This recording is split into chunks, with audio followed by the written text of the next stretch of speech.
Nobody had ever reigned over such a huge territory and then died at such a young age. So his death and burial are among the most important events from anywhere in the ancient world. Wait a minute, are you saying that the body of Alexander the Great is in the tomb of St. Mark in Venice? That's certainly the idea. The room in Babylon is thick with incense and panic, the kind that makes even hard men speak in whispers. Lamps flutter against painted walls.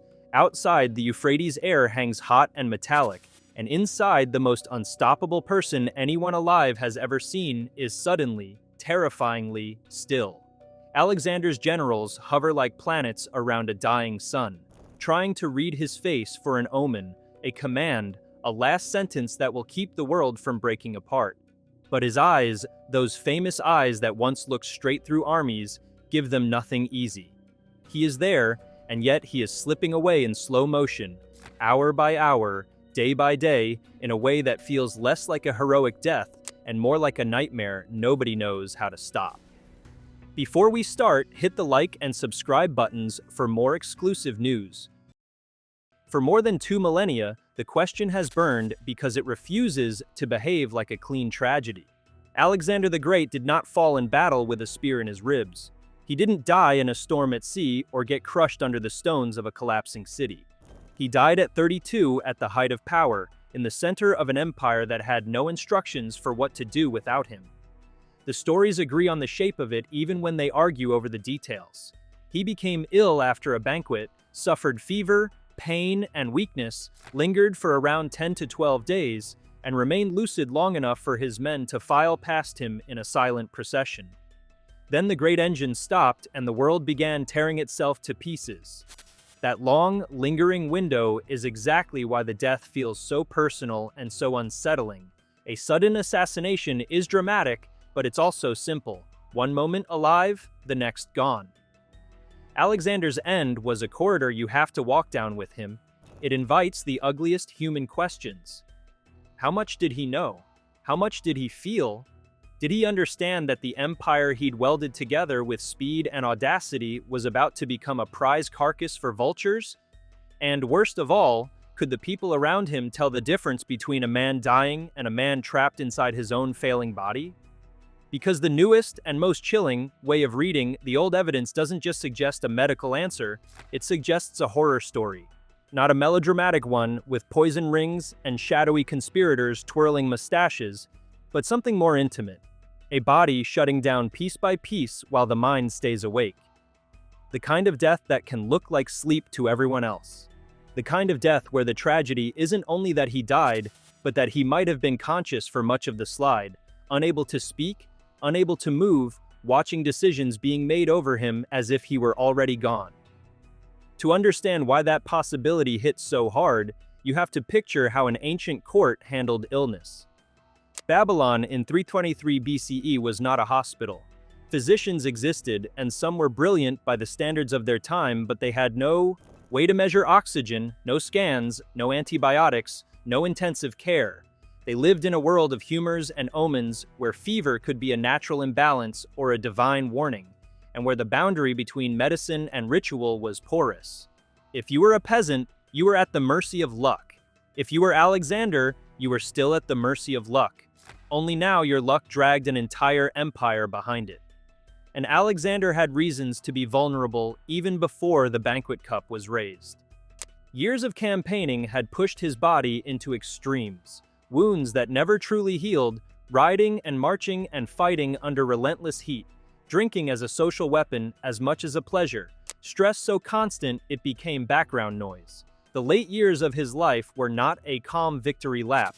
They were a sprint through administrative chaos, strained friendships, grief, paranoia, and the grinding reality of trying to govern a conquest that had outpaced the tools of governance. A weakened immune system, chronic injury, and exhaustion don't kill you directly, but they can make the difference between sick for a week and the end of the world. The classic explanation that leaps to mind is poisoning, because poisoning fits the drama. It gives you villains, motives, a tidy plot twist, and the romance of a king struck down by intrigue rather than biology. Ancient writers certainly entertained it, and later ages loved the idea even more. The empire Alexander built was full of people with reasons to want him gone. Rivals in Macedonia, offended Persian nobles, threatened satraps, generals whose ambitions chafed under his will, courtiers who feared his temper, even friends he had humiliated or punished. If history were a stage play, poison would be the prop everyone expects to see. But the trouble is that poison, as an explanation, has to match the timeline and the symptoms. Many fast-acting poisons kill quickly, not over nearly 2 weeks. Others cause violent gastrointestinal distress, convulsions, or obvious signs that don't sit neatly with reports of prolonged fever and a gradual decline. You can imagine a clever toxin chosen specifically to mimic illness, something plant-based, something that creeps rather than strikes. Yet the more you try to make a poisoning plot fit perfectly, the more it starts to feel like you're forcing a key into the wrong lock. Poison remains possible, but possible isn't the same as most consistent. That's where the medical angle becomes both more plausible and more disturbing. When modern clinicians look at the broad outline, fever, increasing weakness, eventual inability to speak or move, and reports of lucidity, they start thinking about conditions that can paralyze without immediately clouding the mind.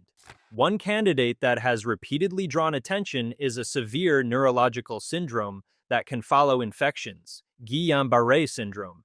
It's rare and it wouldn't have had a name in antiquity, but it has a signature ancient observers could easily misread.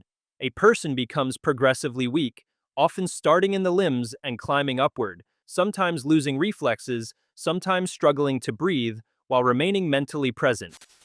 In the modern world, Guillain-Barré is an emergency that can be survivable with intensive care. In the ancient world, it could be a slow, terrifying trap. If Alexander developed it after an infection, something picked up in the crowded, unsanitary conditions of a massive military court in Babylon, his body could have begun betraying him in stages. At first, he's feverish, in pain, maybe complaining of discomfort that seems ordinary enough. Then he becomes too weak to stand, then he can't walk, then he can't raise his arms, then he can't speak.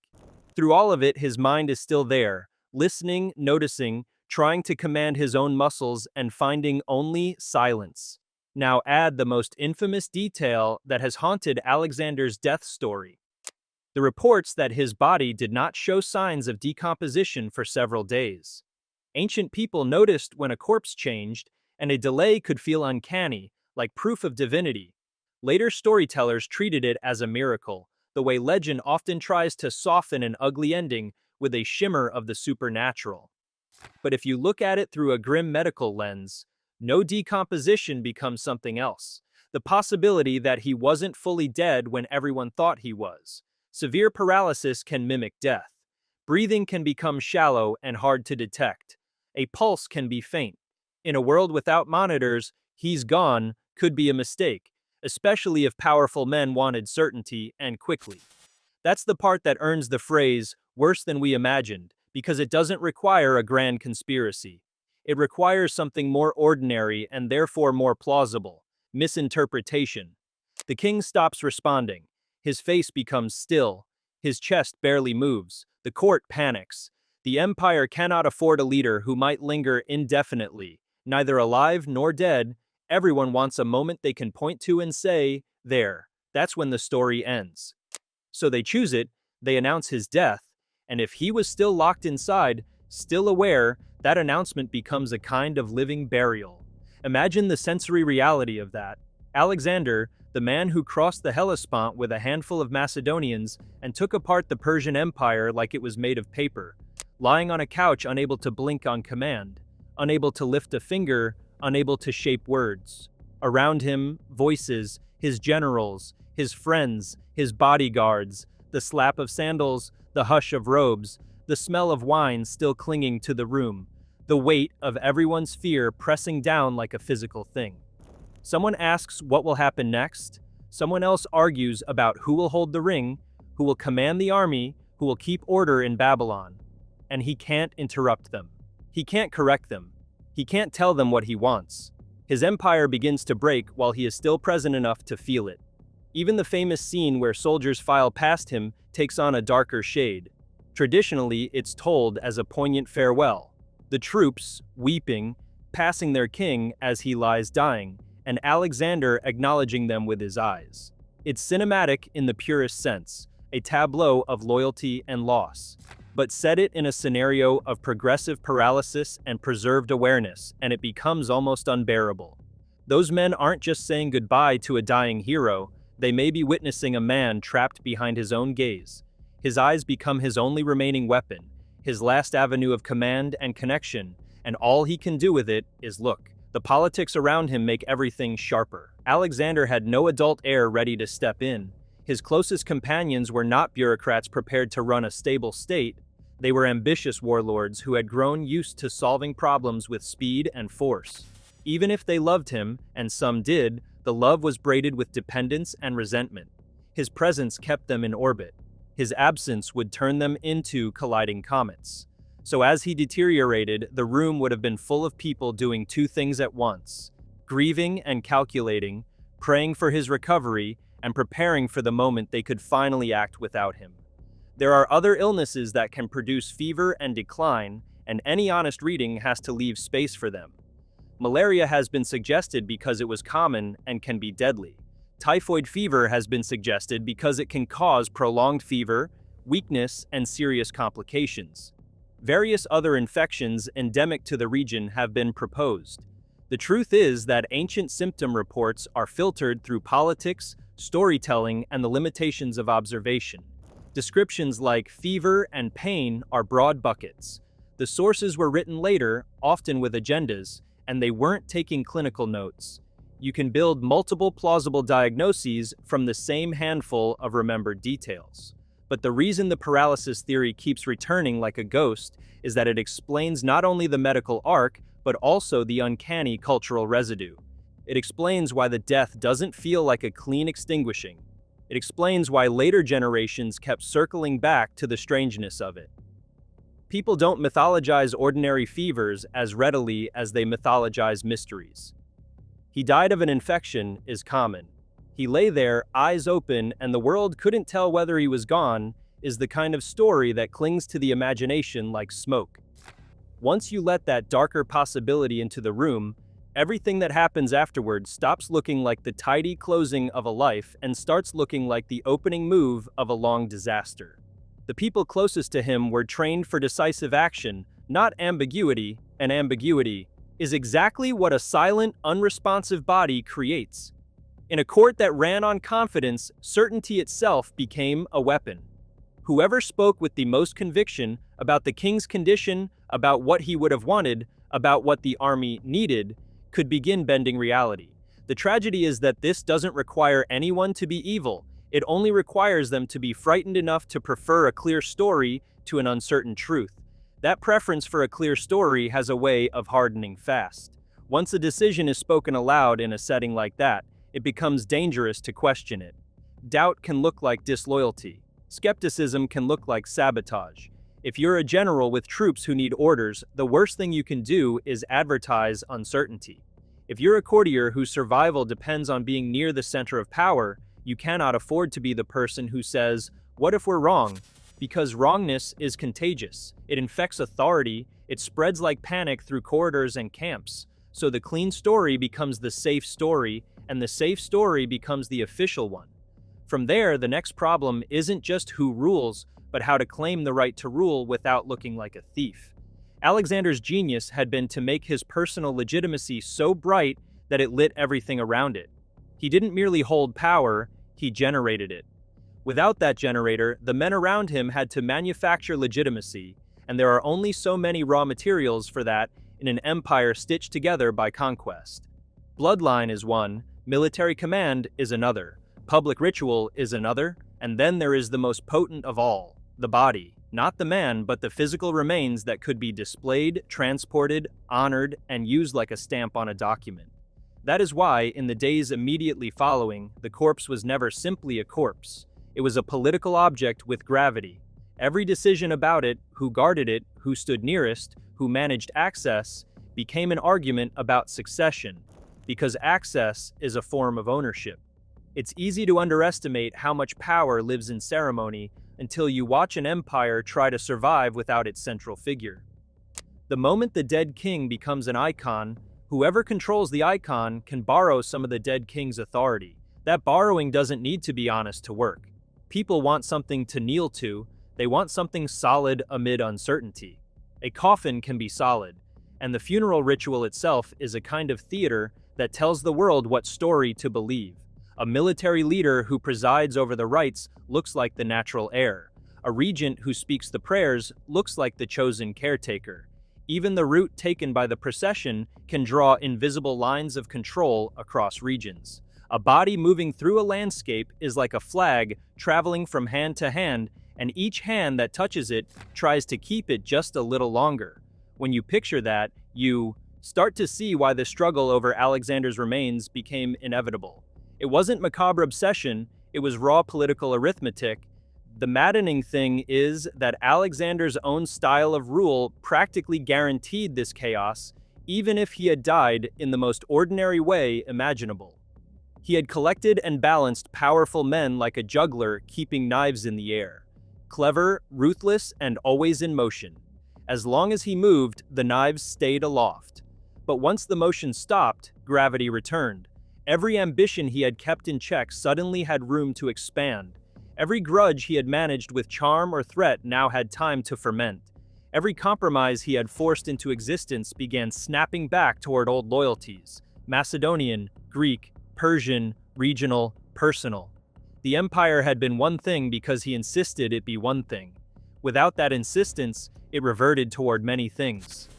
You can feel that reversion in the way stories about his final moments multiply and diverge. When a society experiences a rupture, it starts rewriting the rupture immediately, because memory is a tool. People invent details that support the version of events that benefits them. If you want to blame a rival, you emphasize suspicious circumstances. If you want to reassure the army, you emphasize the king's courage and calm. If you want to claim continuity, you emphasize that he gave a final sign of approval to someone, anyone who can serve as a bridge. The more unstable the present becomes, the more urgently the past is edited to make the present feel justified. That editing is why the mystery refuses to settle. We don't just lack medical data, we lack neutral storytelling. Ancient accounts weren't written in a vacuum. They were written in a world where writing history could be a form of allegiance. Even an honest writer is still trapped in the language of their time, a language that tends to turn sickness into moral lesson or divine signal. A fever isn't just a fever, it becomes hubris punished, fate fulfilled, a sign that the gods disapproved, or proof that the hero was too great for the world. That habit doesn't merely color the facts, it can replace them.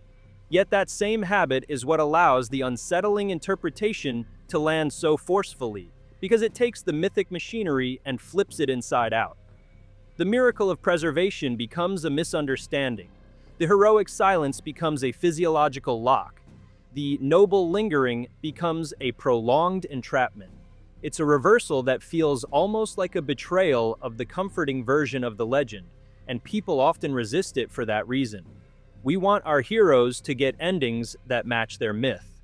We want the last scene to be coherent, but the most honest endings rarely are. There's also a quiet cruelty in how an empire reacts to the death of a singular figure. It converts grief into logistics.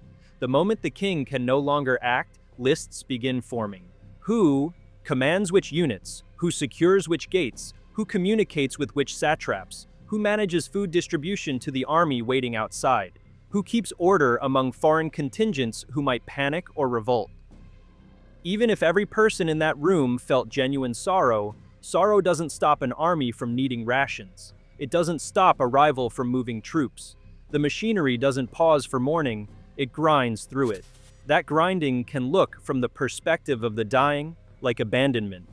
And if that dying included awareness without communication, the psychological torment becomes almost uniquely tailored to Alexander's identity. He had built himself into a living signal, an embodied command that made men cross deserts and rivers and mountains. To be reduced to a signal that no longer transmits is not just painful, it is annihilating to the self. People talk about power as if it is purely external, but for someone like Alexander, it was also internal. It was the feeling of being able to act on the world, to make intention become reality.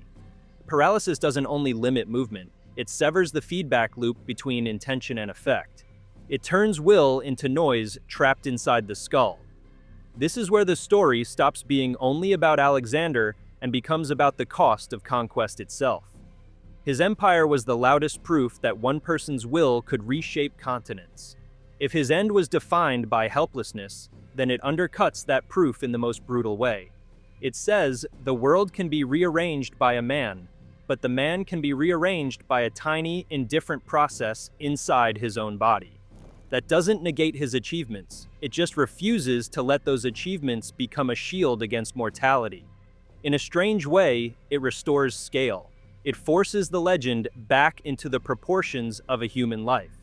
There is also a moral discomfort that clings to the possibility of misdiagnosed death, because it raises questions nobody in that room could have answered cleanly. If someone is unresponsive, when do you treat them as gone?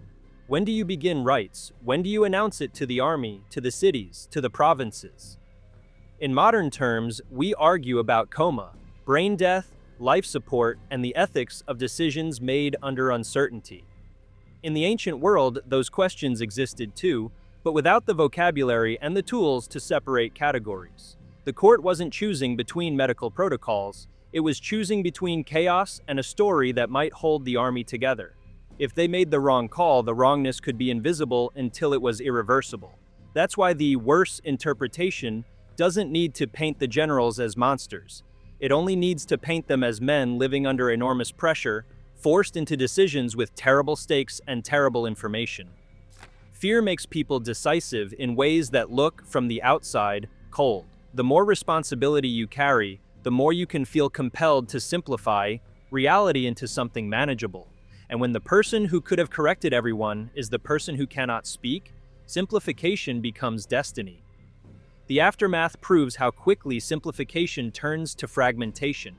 Once the empire's center of gravity vanished, distance became a weapon.